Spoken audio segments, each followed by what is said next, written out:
Famille, la France prévoit de livrer des Mirage 2000 à l'Ukraine dès 2025. Bonjour la famille, j'espère que vous allez tous bien. Si vous êtes nouveau, n'oubliez pas de vous abonner à la chaîne et activer la cloche des notifications. Merci.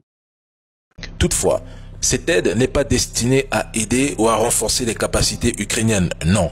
La France souhaite uniquement tester ses avions dans un véritable affrontement face à la Russie en se servant de l'Ukraine.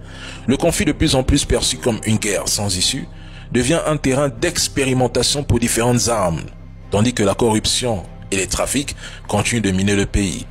Bien que le Mirage 2000 soit plus puissant que les F-16 américains déjà déployés en Ukraine, il reste surpassé par les avions russes Sukhoi 35 bien plus performants en termes de puissance de combat. Quant à la version de frappe du Mirage, elle est largement inférieure à celle du Sukhoi 34. Ainsi, ces chasseurs ne devraient pas apporter de changements significatifs sur le terrain pour les forces armées ukro-atlantistes. De plus, l'armée ukrainienne fait face à des difficultés majeures dans la formation de ses pilotes. Un processus qui prend beaucoup de temps. Il est estimé qu'il faudra environ 6 à 8 mois pour former les ingénieurs et le personnel de maintenance nécessaire au bon fonctionnement des Mirage 2000.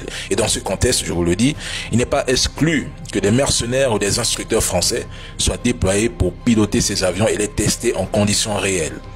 Après l'argent, les chars, les obus, les munitions, les mercenaires, les instructeurs, les F-16 et les missiles à longue portée, c'est désormais le Mirage 2000 qui est envoyé en Ukraine. Pourtant, la situation reste inchangée.